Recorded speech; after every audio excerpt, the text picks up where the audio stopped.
Hey everybody, my name is Brandon. Welcome back to Cinefessions, where we talk all things media. So today is another entry in my Thrift Store Haul series, and I believe, if I'm not mistaken, this is actually entry number 22 in this series, which is awesome. So today I have a whole mishmash of items to go through, including books, a CD, a video game, and even, of course, DVDs at the end here. So yeah, excited about today's haul, but let's do it, guys. If we have a second though, before you get into this one, please hit that like button down below. That engagement really does help me out. But with that said, let's not waste any more time at all. Let's dive right in to my Thrift Store Haul number 22. I'll start off with my two single items. I guess I'll go CD first because I don't know why. Anyway, this is actually a soundtrack, and it's a movie that I've always meant to see, but I've just never gotten around to it. Why I want to see it is because it takes place in a city that is just minutes from me. This is Grosse Pointe Blank. So this one, of course, John Cusack, Minnie Driver in here. I didn't even realize Dan Aykroyd was in this as well. But yeah, this is, I believe he plays a hitman, our main character, John Cusack. I believe he plays a hitman in the Grosse Pointe area, which is just minutes from my home here in the Metro Detroit area. So yeah, but why I really grabbed this, the very first song, I don't know if you can see it there, but it's Violent Femmes, Blister in the Sun. That's all I need. Like, I don't care if the rest of the soundtrack is garbage. It has Violent Femmes on there, which I absolutely love. Blister in the Sun is a favorite of mine. The Clash is on here as well, though. David Bowie and Queen, Guns N' Roses, The Jam, More Clash, Pete Townsend. Oh, even Blister 2000 from Violent Femmes also, which I just noticed. So, like, this is a really awesome soundtrack listing, so I had to grab this one, and it seemed to be in very good shape. So this one will go into my movie soundtrack on CD collection, which, you know, if I can grow that for 50 cents, then I always will do that. So Grosse Pointe Blank is the only CD I grabbed. Let me show you the video game I picked up next. So typically, video games, they do run at $2.99 as opposed to the 2 for $1, but still for $3, like, this is a pretty good deal for this. This is for the Nintendo Wii Tiger Woods PGA Tour 07. And I know very few people care about sports video games, but I have a huge sports game collection, the stupidest collection of video games you could possibly have. Of course, I have it. But yeah, this is actually a really good game. I played this one since I picked it up and had a really good time with it. Obviously, if you like Wii Sports Golf, you'll probably enjoy this one. Clearly, this is going for a little bit more realism, but it's still really fun. I did do a full 18 holes on this. I'm terrible at it, but it's a fun game. So Tiger Woods PGA Tour 07 for the Nintendo Wii. It's the only video game I found, but you know, I usually see games there, but they're 9 times out of 10 the discs are missing. So the fact that this was here and that the disc was actually in good shape, I decided to pick it up for that $3. Okay, let's move over to the books now, and I found 5 different books. This one, it just looks interesting. Will I ever get to this? I hope so, but I honestly just don't know. This is written by Thomas C. Foster. It's a nonfiction book. It's called How to Read Literature Like a Professor, a lively and entertaining guide to reading between the lines. So obviously, as someone who reads a ton of books throughout the year and likes to talk about them here on the channel every once in a while, if not talk about them, I usually write about them on Goodreads. So because of that, I thought this would be a cool book to have. I have no idea if this one is any good or not, but anytime I can learn more about some of the media I love, I'm all about it. Especially for 50 cents, I figured I would give this a shot. So the first book here is How to Read Literature Like a Professor by Thomas C. Foster. Hopefully that one will be fun once I get around to it. I'll just keep going here. This next one is a book I actually read in undergrad for some project I was doing in undergrad, and it's a really good book. This is written by Sidney Poitier, the late great Sidney Poitier. This is The Measure of a Man, a spiritual autobiography. So Poitier has had a fascinating life, and his, film and television career is amazing. And so there's some pictures on this one as well. And like I said, I read this when I was in undergrad, and it's just a really inspiring and well-written autobiography. He's just a very intelligent man. So I saw this one and I knew I had to have it in the collection because I didn't already have it. So Poitier's The Measure of a Man, a spiritual autobiography. That one's great to have. And then another one that is about film. This is the Encyclopedia of Movie Awards, written by Michael Gebert, whatever that is. This is the perfect companion for your VCR, is what it says on the back there. So gives you an idea of the age of this. Let me see if I can find a year real fast. You can actually see it is a little bit water damaged on the side, but nothing you can't, you can still read it, which is why I got it. This is actually from 1996. So this is over 20 major film awards and nominations for over 60 years. Now, as I've said multiple times, I'm not big on movie awards. Like, I don't really care about them, to be honest. Like the Tony or the Oscars, rather. I just don't follow it. Like, I don't care that much. But I thought this was cool, and it has like highlighting in it from you know, previous owners, so I can see like what they went through and watched and things like that. And you know, it's a list book. I love lists, and so I thought this would be pretty cool to have. Again, 50 cents. I can take a chance. Even if I end up donating it down the line, who cares? It was super cheap. So, the Encyclopedia of Movie Awards, written by Michael Gabert. I apologize, I don't know. And then these next two here are both media, or no, this one is a media tie, and the other one is just a horror book. This one is written by John Shirley. This is Aliens Steel Egg. The first battle begins, is what the line says on the back here. In the outer reaches of space, the aliens emerge. So I believe this takes place after the original Aliens film, and which, you know, film number 2, the sequel. And this is actually from 2007 is when this one was originally released. So yeah, anytime I see an Alien or Aliens book, Aliens versus Predator, a Predator book, anything in that universe I pick up because I'm trying to collect as many as I can. So John Shirley is an excellent writer. Very happy to have Aliens Steel Egg in the collection. And then the last book I picked up, I will shout out Kelsey over at Slime and Slashers, an awesome YouTube channel if you love all things 90s. She talks books, she talks movies. It's fantastic. Very similar to my channel, but with a focus on 90s, so even better than what I do here. But this is a book she pointed out, and her copy was actually really messed up, and she was hoping to find another one. Well, I happened to be out at the thrift store a few days after watching that video and saw this copy, so I was like, yeah, I have to grab this. This is Crooked Tree, written by Robert C. Wilson. Now, this one is not in the best shape either, otherwise I would have probably sent it over to her, but you can see it's all bent up a little bit there, so I mean, not in mint condition, but definitely in readable condition. What's awesome about this, like, look at this. So that's the cover. You can see Crooked Tree down here, but then look at this step back. I mean, come on. Have you ever seen anything as amazing than that? That's awesome. It says an evil more awesome than anything alive. And just look at that picture. Ah, that's fantastic. Like, that's the reason that this book stood out to me in her book haul, so I had to pick it up. Looks fantastic. This is a horror book that I cannot wait to read. I absolutely want to get through this one. How long is this? 318 pages. What year did this one come out? Let's see, this one, 1980. I love it. So very happy I was able to find this one. This is from Berkeley, it looks like. So not a publisher I'm super familiar with, but very cool book to have in the collection. This is Crooked Tree, written by Robert C. Wilson. Let me just show you that step back one more time because it doesn't get much better than that. Like, that's fantastic. So 1980s. So that is the last of the books I picked up. So now let's get over to my big old stack of around 15 to 20-ish DVDs that I found recently. These DVDs are in no order whatsoever, so I'll just start at the top here. This first one is a sci-fi film, Lost in Space.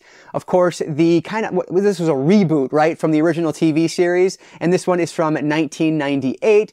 It has a snapper case with it, which I love, and not only just a snapper, but like, look at that.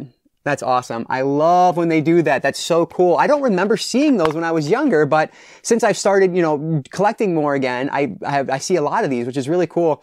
The reason I really was interested in this, like, look at all these special features on the back there. Like, that is just awesome for a movie that I've not seen, but I've heard really good things about over the years. So yeah, really looking forward to checking this one out. It has a really good cast, and I've heard great things. So this is Lost in Space from 1998.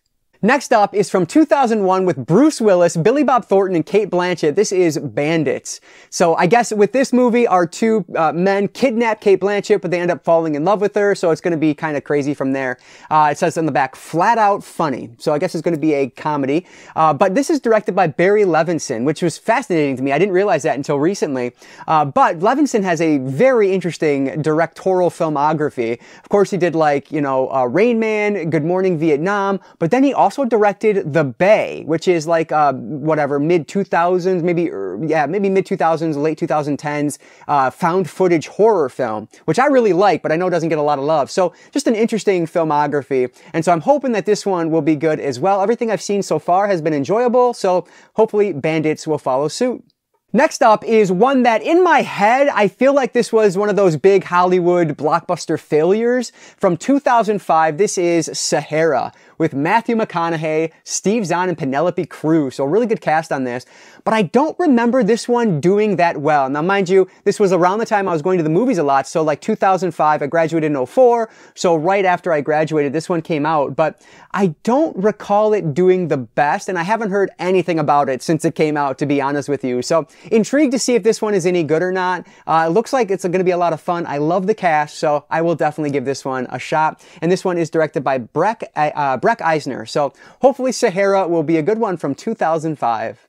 Next up is a movie that will likely leave my collection at some point whenever I can find this upgrade, but this is The Legend of Zorro, and I actually have The Mask of Zorro on 4K. I found it from Big Lots, I think it was, for like $5 when I was on vacation recently, and this I had in the collection before that though, so I will hopefully upgrade this down the line to that 4K, but I haven't watched the original one yet, so I will just hold off until I can find the, this one in 4K for cheap, and then I'll pick it up. But yeah, these are, the Zorro films with Antonio Banderas and Catherine Zeta-Jones. Great movies from what I remember, but it's been a very long time. Frankly, I don't even know if I've seen the sequel. I think I may have just seen the original, and again, a very long time ago. So don't remember virtually anything about it, but excited to get around to these ones. The Legend of Zorro.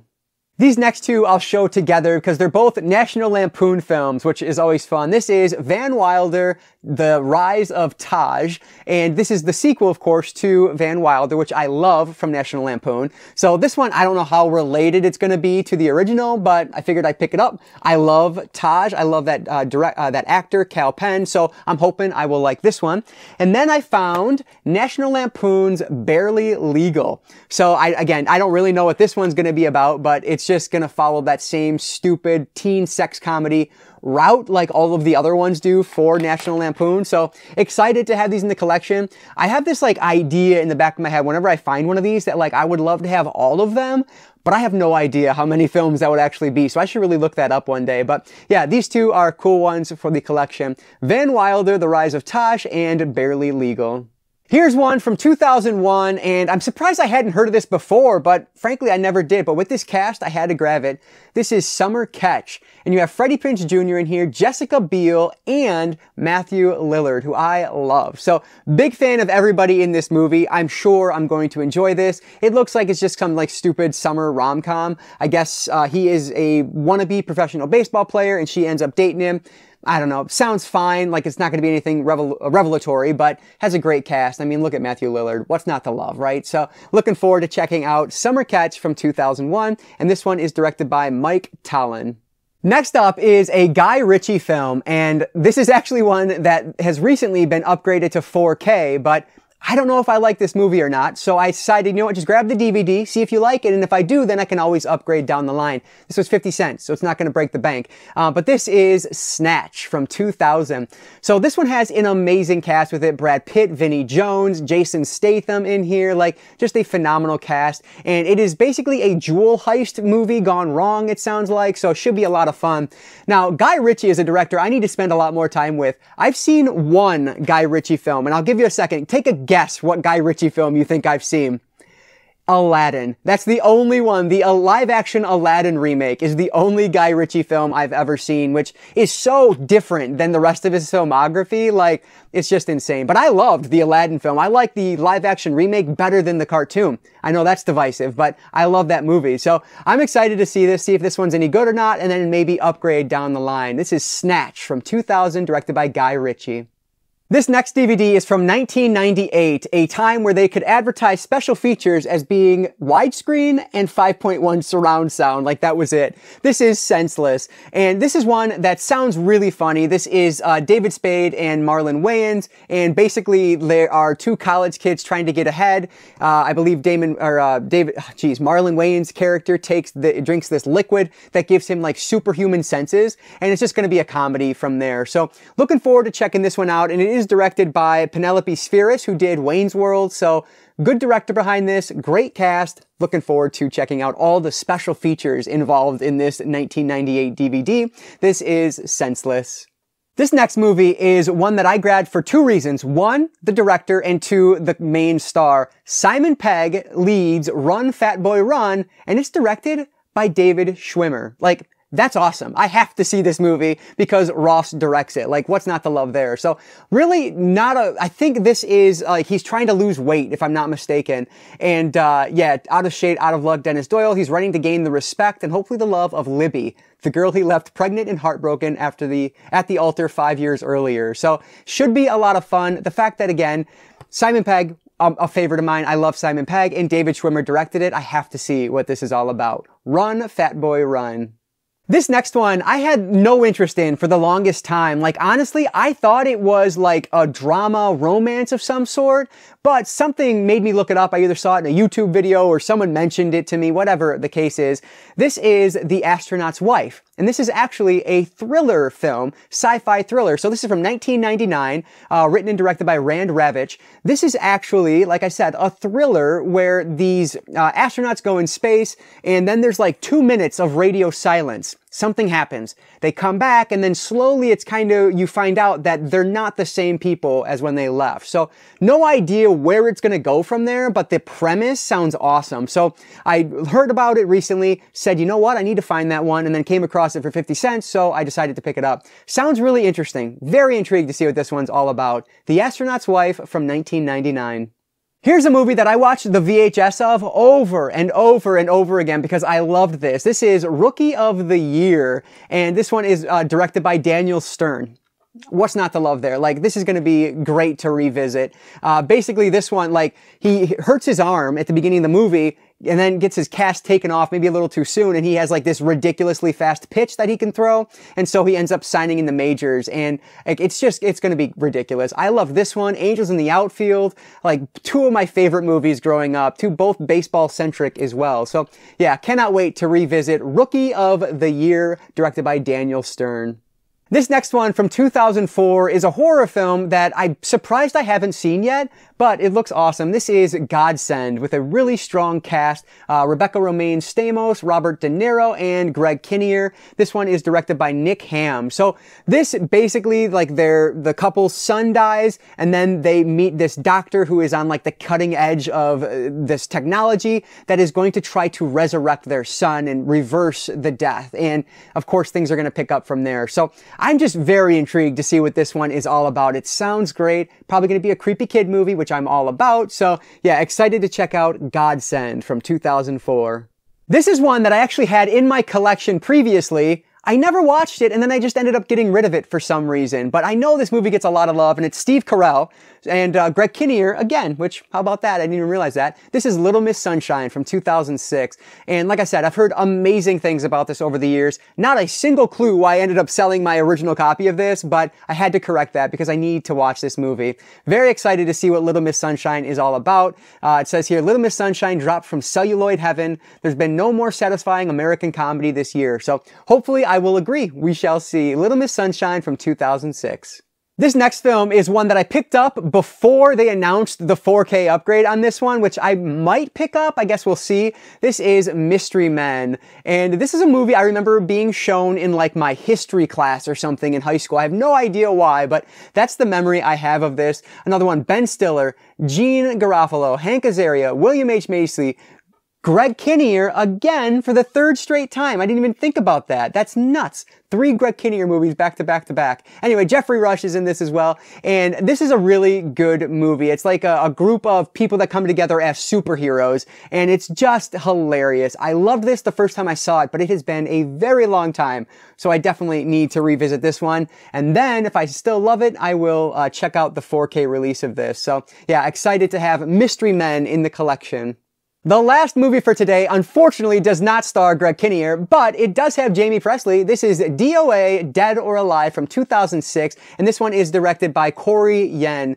This movie, I think, is severely underlooked. It is so outrageous, but it is a blast. We actually did this one in, I think it was our video game arc on the Cinefessions podcast long time ago now, but I loved it then, and when I found it here on DVD, I had to pick it up. Now, this is one I would like to have on Blu-ray at some point, but hey, I'm not gonna complain for 50 cents. Like, this is a really good film. Of course, this is based on the video game, and so if you know that game, you know kind of what you're getting into here. It is over the top, goofy, extremely sexualized, but so much fun. Had a great time with this one, and very happy to have this Dimension Extreme title in the collection. So, DOA Dead or Alive from 2006 is gonna wrap up everything I've picked up for Thrift Store Haul number 22.